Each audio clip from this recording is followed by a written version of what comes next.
रामलला की आस्था जिन लोगों के दिलों में थी, उन लोगों की आस्थाओं का एहतराम हमने किया है और ऐसे ही हमारी आस्थाओं का भी उन लोगों को एहतराम करना चाहिए। जब तक दुनिया रहेगी सुनो संघ परिवार, हम हिंदुस्तान में बाबरी मस्जिद की शहादत का जिक्र करते रहेंगे। आगे किसी भी मस्जिद पर अगर दावेदारी की जाती है या मस्जिद को तोड़ने की कोशिश की जाती है तो मुंह तोड़ जवाब दिया जाएगा।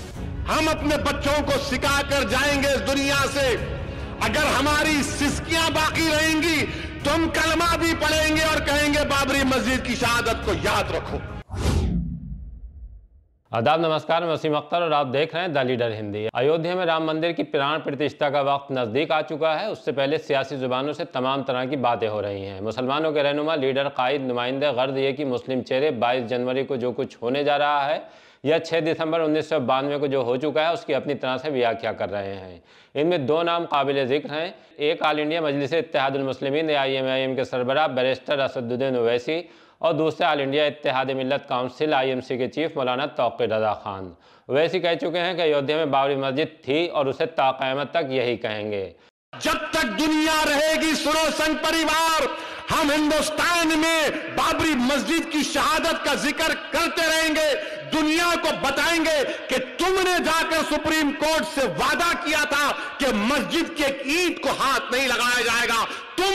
तुम्हारे लोगों ने मस्जिद को शहीद किया और हमारी मस्जिद जो 550 साल से वहां पर थी, जहां पर हमने हय्या अल सलाह और हय्या अल फलाह की सदाएं दी, तुमने मस्जिद को शहीद किया और मोमेंटो के तौर पर तुमने ईंट को उठाकर लेकर गए। हम अपने बच्चों को सिखा कर जाएंगे इस दुनिया से, अगर हमारी सिस्कियां बाकी रहेंगी तो हम कलमा भी पढ़ेंगे और कहेंगे बाबरी मस्जिद की शहादत को याद रखो। इसलिए कहेंगे कि मस्जिद के लिए नहीं बल्कि इंसाफ के लिए, इंसाफ के लिए, रूल ऑफ लॉ के लिए। मौलाना इस मसले पर नर्म और गर्म दिखे हैं। मसलन एक तरफ तो उन्होंने राम भक्तों की खुशी में खुश होने की बात करते हुए मुबारकबाद दी है, तो दूसरी तरफ धमकी भरे लहजे में यह कह दिया कि अब बाबरी मस्जिद के बाद कोई मस्जिद खो नहीं सकते, मुंह तोड़ जवाब दिया जाएगा। मौलाना तौक़ीर रज़ा खान क्या कहना और क्या समझाना चाह रहे हैं, एक बार आप भी उन्हें सुनिए, फिर अंदाज़ा लगाने की कोशिश कीजिए। राम मंदिर बन गया है, इसका हम भी स्वागत कर रहे हैं, स्वागत करना चाहिए, क्योंकि ये हिंदुओं की आस्था का केंद्र है। पूरी दुनिया में हिंदू बसते हैं, उन सबकी आस्था का केंद्र है।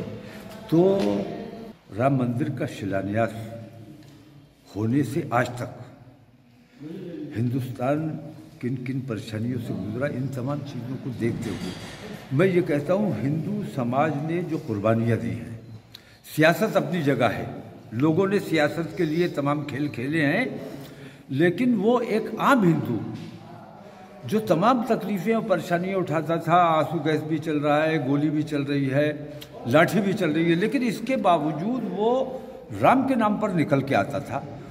उस राम भक्त की खुशी में मैं बराबर का शरीक हूँ। साथ ही मैं ये कहता हूँ कि राम मंदिर के रामलला की आस्था जिन लोगों के दिलों में थी, उन लोगों की आस्थाओं का एहतराम हमने किया है और ऐसे ही हमारी आस्थाओं का भी उन लोगों को एहतराम करना चाहिए। तो रामलला से मोहब्बत की बुनियाद पर हमने बाबरी मस्जिद को सब्र किया और अपने मुल्क को फितना व फसाद से बचाने के लिए कुर्बानी दी और नतीजा ये है कि आज हिंदुस्तान में अयोध्या में राम मंदिर के उद्घाटन का वक्त आया है। मुबारकबाद के मुस्तहिक़ हैं तमाम राम भक्त, लेकिन साथ ही इतनी पीड़ा भी है लोगों के दिलों में, ख़ास तौर से जितने शंकराचार्य हैं, मैं देखता हूँ कि उनके दिलों में काफ़ी पीड़ा है, क्योंकि उनके मज़हब के मुताबिक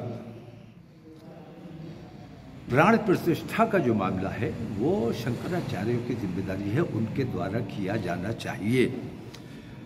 तो मर्यादाओं का उल्लंघन करना ये नरेंद्र मोदी की पुरानी आदत है और इस वक्त भी भाई सियासत तुम्हारे हाथ में है, सियासी फैसले तुम्हें करने चाहिए, सियासी उद्घाटन तुम्हें करने चाहिए, ठीक है, लेकिन ये मजहबी मामला है। मजहबी मामलात में जो मजहबी लोग हैं, मजहबी जो धर्मगुरु हैं, उनके ज़रिए शिलान्यास हुआ है और उन्हीं के ज़रिए इसका उद्घाटन भी किया जाना चाहिए।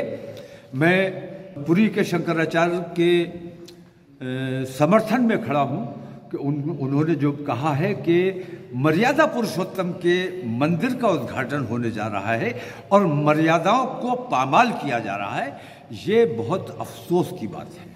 मैंने भी वही बात कही है, अपने हिंदू भाइयों की खुशी में हम बराबर के शरीक हैं, लेकिन इतना ज़रूर मैं कहना चाहता हूं कि हम आपकी खुशी में बराबर के शरीक हैं, लेकिन हमारे लिए गम का बाइस मत बनिए।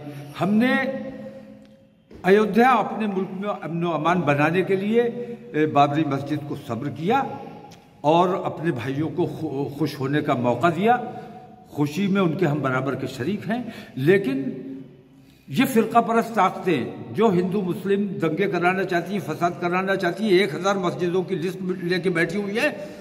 मैं ये कह देना चाहता हूँ कि आगे किसी भी मस्जिद पर अगर दावेदारी की जाती है या मस्जिद को तोड़ने की कोशिश की जाती है तो मुंह तोड़ जवाब दिया जाएगा।